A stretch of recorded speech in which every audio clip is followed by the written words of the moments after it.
minutos, voltamos com Folha no Ar, primeira edição, oferecimento Laboratórios Plínio Bacelar e Clínica Proteus. Mais uma vez, bom dia a todos os ouvintes da Folha FM, eu sou Marco Antônio Rodrigues, ao meu lado aqui o Beto, também bom dia Beto, bom dia o nosso querido fotógrafo Antônio Cruz, tá aí, que já é uma pessoa querida e...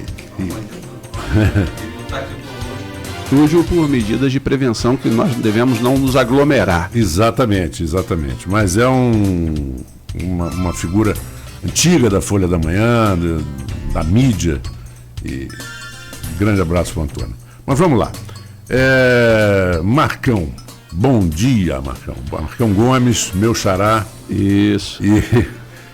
E vamos com... Marcão, eu vou logo botar você em saia justa, porque aí a gente já tira a saia justa e já parte para os assuntos que são muito importantes. Vamos em frente. Você assumiu a cadeira de deputado federal, que você tinha sido candidato, muito bem votado, diga-se de passagem, não tinha conseguido a vaga e agora, me parece, foi como suplente, não é isso? Sim, fiquei na primeira suplência. Ficou na primeira suplência e você assumiu pelo PL. Sim. E o PL anunciou que apoia Caio Viana. E você, ninguém precisa questionar isso, você é uma figura de muita importância, foi de muita importância na Câmara, como presidente da Câmara, para o governo Rafael Diniz, depois como secretário para Rafael Diniz e não deixa de ser, e foi na eleição, um bom articulador da campanha. Como é que você enfrenta, que a gente brinca de saia justa, mas como é que você enfrenta essa situação? Fidelidade partidária, onde é que ela entra, onde é que ela não entra? Não tem saia justa alguma, é muito tranquila essa resposta. Primeiro, boa noite, Beto, Marco Antônio, boa noite para o Antônio que está ali boa fora. Noite, você não dormiu. Boa noite, bom dia. Aí não dormiu, porque eu fiquei, na verdade, durante a madrugada, acompanhando um caso de um familiar que está internado no município do Rio de Janeiro. Então eu fui dormir já próximo das 3h30 da manhã. Nós estamos acompanhando o caso dele. Ele está com uma suspeita de uma possibilidade de ter contraído, né, o Covid-19. E aí a gente ficou acompanhando, em contato com familiares, mas é só uma suspeita. De início ele está apresentando um quadro febril. E como eu fiquei muito tempo durante a madrugada acordado, é como se não tivesse nem dormido. Praticamente saí... Você está com jet lag. E vim direto para cá. Mas a pergunta, Marco Antônio, é muito tranquila de se responder, né? O Partido Liberal, o PL, o planejamento que o PL tinha e tem para Campos seria uma candidatura própria ao cargo de prefeito, aonde o PL me deu total liberdade para poder lançar essa candidatura ao cargo de prefeito, e no diálogo que eu tive com a direção executiva do partido, em todo momento eu disse que eu não abriria mão, né, de continuar no grupo de apoio, né, ao prefeito Rafael Diniz, por entender que ele merece dialogar com a população e mostrar o porquê de tantas dificuldades que ele vem encontrando durante a sua gestão. E a partir do momento da minha negativa para o partido em encarar uma eleição para prefeito, por já ter feito um compromisso político com o grupo a qual a gente vem trabalhando à frente da Prefeitura de Campos já há um bom tempo, o PL, a direção estadual, resolveu tomar outro caminho, que não sendo a candidatura própria do deputado federal Marcão à Prefeitura, como eu já disse que eu não sou candidato, que estarei aliado ao grupo do prefeito Rafael Diniz, o partido me liberou.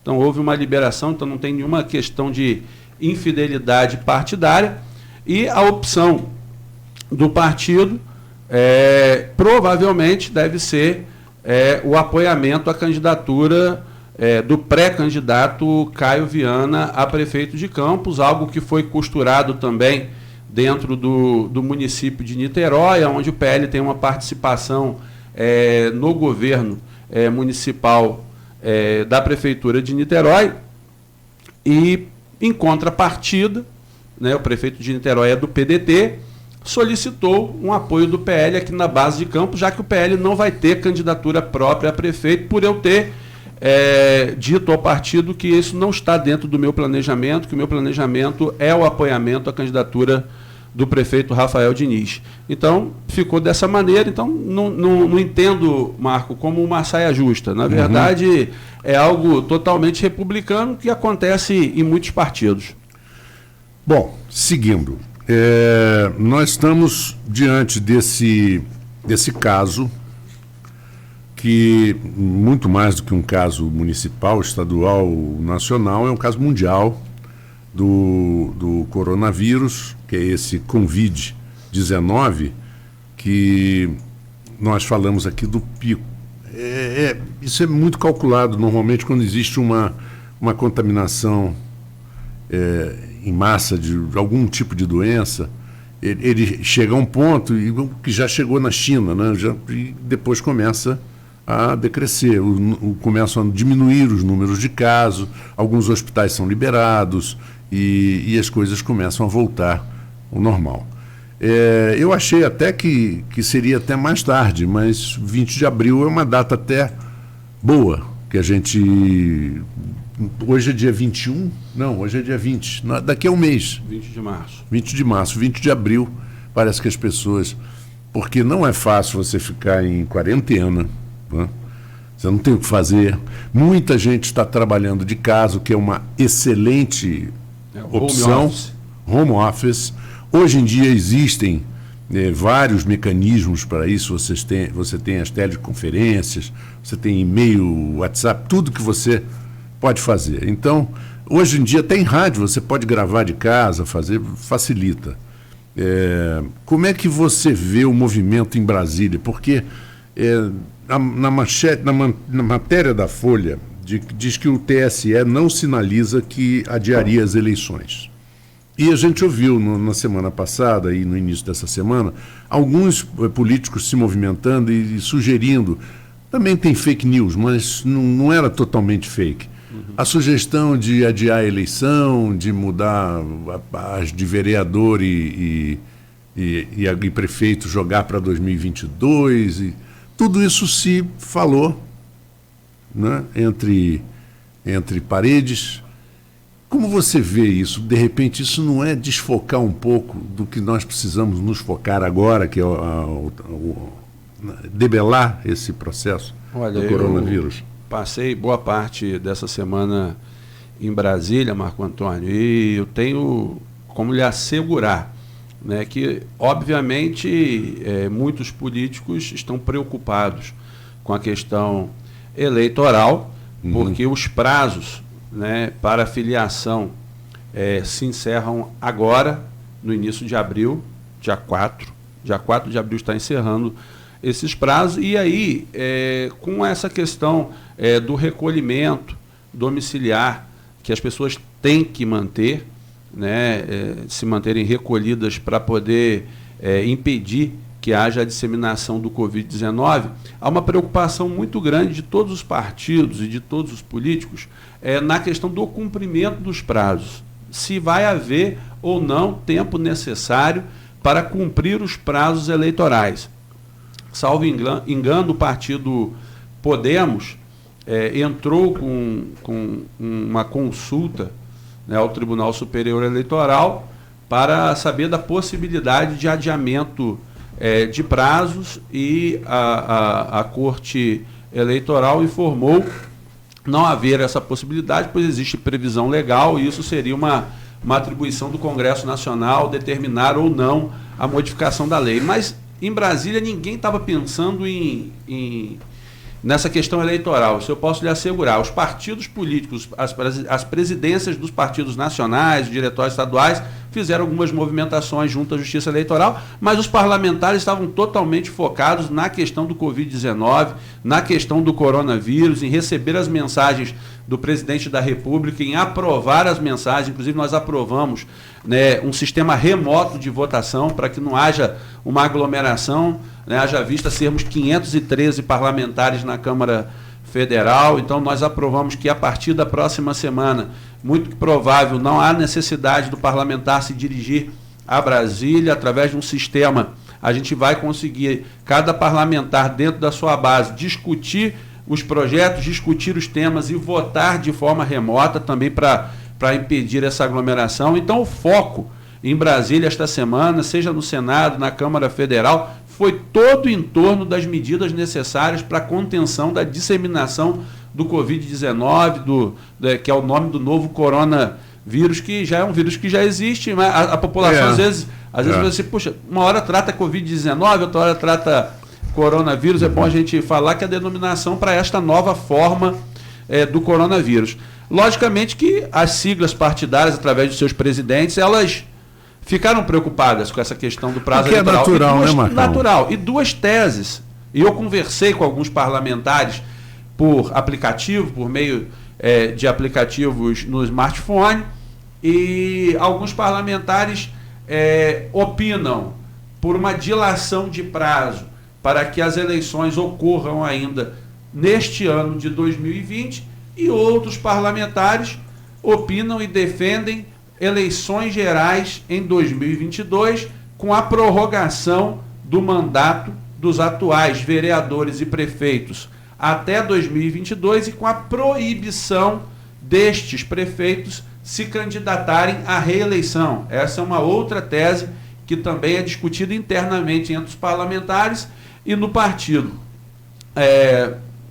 Encontra-se deputados favoráveis tanto a uma tese quanto a outra. A tese da prorrogação dos mandatos até 2022, muitos deputados têm defendido a alocação do fundo partidário que seria utilizado nessas eleições. Então a gente adiaria as eleições para 2022, pegaria todo o fundo partidário que seria destinado às eleições e colocaria à disposição do governo federal para alocação na saúde, na economia, para diminuir os impactos dessa grande pandemia. Então essa são duas teses. A de prorrogação com um pouco mais à frente, dilação de prazo para termos a eleição, mas não em outubro, provavelmente em dezembro, com dilação de alguns prazos, ou prorrogação dos atuais mandatos até 2022 com proibição de reeleição para os prefeitos e distribuição do fundo partidário para provavelmente a saúde. Exatamente, até porque saúde e a economia, Marcão, elas sentem muito embora você tenha nesse momento, é muito comum, pessoas muito criativas. E você vê, ontem eu estava conversando exatamente com o Cláudio Nogueira, que chegou aqui, com a quantidade de restaurantes que já se adaptaram, estão fazendo delivery, estão divulgando, o brasileiro ele tem essa característica de criatividade, naquela história, famoso ditado antigo, né, Cláudio? Você tem gente chorando, vamos fabricar lenço e vamos dar o lenço para a pessoa, vamos vender lenço. É isso. Né? Porque é o tal negócio, em períodos de crise costumam-se criar-se grandes fortunas e grandes falências.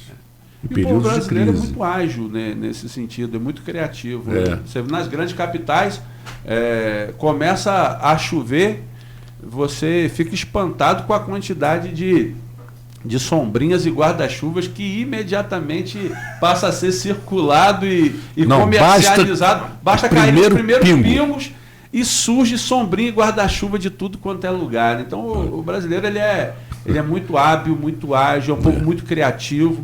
E eu tenho certeza que a gente, respeitando, né, todas as normas que o ministro Mandetta tem determinado, os secretários estaduais e municipais de saúde têm determinado, nós vamos superar essa pandemia e em breve estaremos de volta à nossa rotina. Obviamente que vamos ter muitos impactos, a gente tem muita preocupação, principalmente com as pessoas que não têm um emprego formal, né? Os empregos informais, e aí o ministro Paulo Guedes tem procurado algumas soluções para os profissionais que atuam de forma informal, que não tem o seu ganha-pão registrado numa carteira de trabalho, que não tem um contrato de trabalho assinado.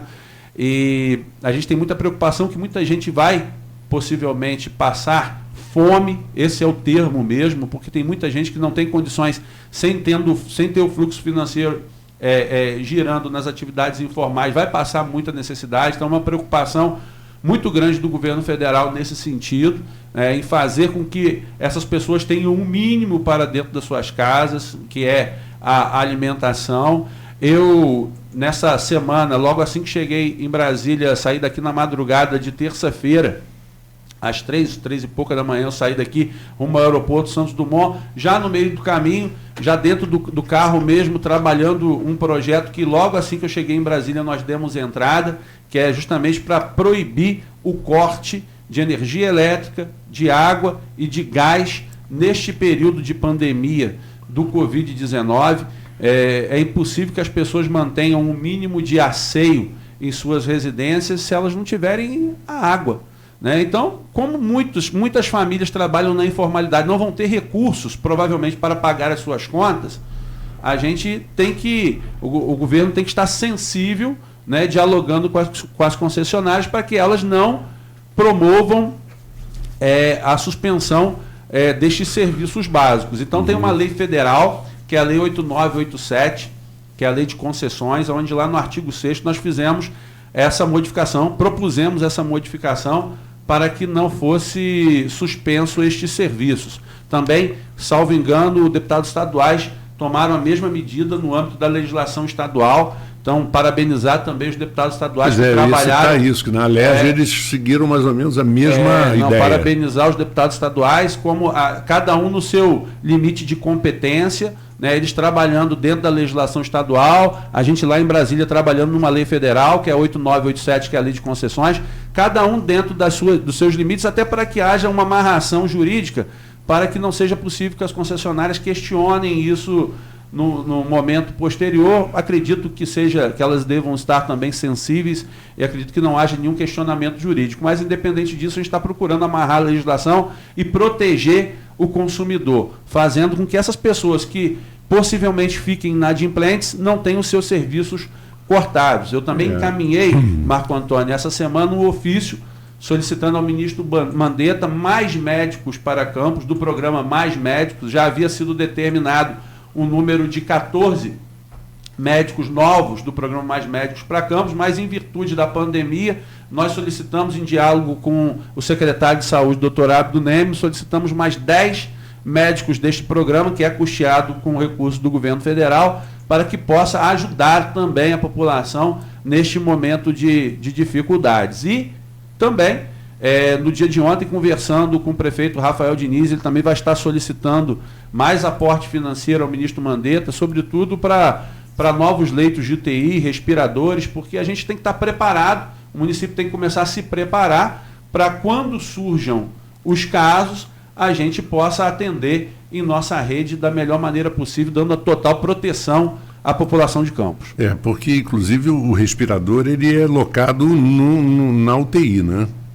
Exatamente. Campos, salvo engano, a gente tem na UTI, entre UTIs dos hospitais públicos, do Ferreira Machado e do HGG, e também dos hospitais contratualizados, acho que a gente tem algo aí entre 120 e 130 leitos de UTI, salvo engano. Sendo que boa parte desses leitos, uma estimativa que em torno de 60% desses leitos, eles são ocupados por outras doenças. As pessoas hoje, elas continuam adoecendo de uma série de outras enfermidades e que têm também necessidade de estarem internados em leitos de UTI. Então, 60% aproximadamente desses leitos de UTI já são ocupados por pessoas que são acometidas de diversas doenças.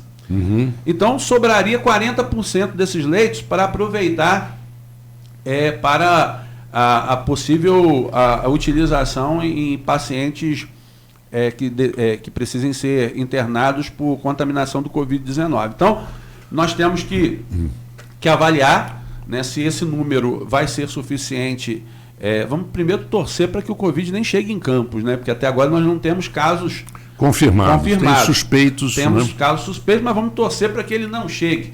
Mas se chegar, nós temos que estar preparados para poder atender a população. Então, nós temos um número de leitos que dependendo da quantidade de pessoas, pode ser um número de leitos muito pequeno para poder atender uma população de quase 600 mil habitantes. Além da população de Campos, lembrar que todos os municípios limítrofes, via de regra, também recorrem à saúde pública do nosso município. Eu ia citar isso. Então, eu justifiquei, inclusive, isso no meu ofício ao ministro, solicitando mais estrutura de profissionais médicos para Campos. Quando nós tivemos aqui o doutor Crespo, sim. Zé Roberto Crespo. Sim, o presidente do sindicato. O presidente do sindicato, e ele falou exatamente isso, que o Ferreira Machado ele atende a uma população total de quase 1,5 milhão de habitantes, né? Porque não são só os 500 mil, 600 mil de Campos. Exato. Inclusive, eu acho que foi a sugestão do presidente do sindicato também agora, neste momento, que deve estar sendo avaliado pela gestão da saúde do município, a possível construção de hospital de campanha para auxiliar, acredito que tenha sido, porque nas contas sobraria, fora das demais doenças que são acometidas por campistas e moradores do Norte e Noroeste Fluminense que ocupam espaço de leito de UTI, sobrariam em torno desses entre 120 e 130, sobrariam em torno de 50 leitos de UTI. Então, essa sobra de 50 leitos de UTI, né, a gente tem que estar avaliando, que a gente não sabe se vai ser necessário ou não, né, para que atenda toda a população de Campos. Então, temos que ficar bastante alertas quanto a isso. E nós temos que também, não podemos deixar de considerar que o coronavírus, o Covid-19, ele pode passar por uma pessoa e a pessoa não tem nem muito sintoma. Sim, sim. Né? Então, uma pessoa mais jovem, fora do grupo de risco, essa pessoa pode ter o corona, como também um grande patologista e médico legista falando que às vezes a pessoa está infectada com coronavírus, é de grupo de risco, morre, mas você precisa fazer uma autópsia muito detalhada para chegar à conclusão de que realmente essa pessoa morreu por conta do coronavírus, porque às vezes ela morre de uma insuficiência renal que ela já tinha e não foi o coronavírus. O coronavírus, a pessoa já estava... então, isso até porque é necessário, Marcão, depois se estabelecer estatísticas corretas, porque, infelizmente, no Brasil e no mundo, nós temos muito a estatística chutada, né? Eu tinha um jornalista que eu conheci muitos anos, que ele dizia o seguinte: existem 3 tipos de mentira: a deslavada, a disfarçada e a estatística. Porque a estatística hoje em dia... Vão ficar bravos com a gente. Não, mas hoje em dia, por exemplo, a estatística ela desenvolveu de uma certa forma, e muito graças ao esporte também, porque o esporte entrou e abraçou a estatística de forma... criando técnicas e conceitos de estatísticas muito mais corretos, né? Mas tem... se você faz uma boa coleta de dados, hoje nós temos o exemplo, as pesquisas eleitorais que acertam. Nós temos softwares. Raramente erram. Nós temos softwares. Então, a tecnologia da informação ajudou muito, né, nessa questão. Então, hoje, com uma boa coleta de dados e um software atuando ao seu lado, os dados se tornam muito, muito precisos. É verdade. Marcão, são 7h40. Eu vou pedir a você um tempinho, beber uma aguinha, respirar um pouquinho. Estou às suas ordens, Marco. E voltamos já com Folha no Ar, primeira edição, e o nosso segundo segmento aqui, batendo papo com Marcão. Logo vem em nossa cabeça.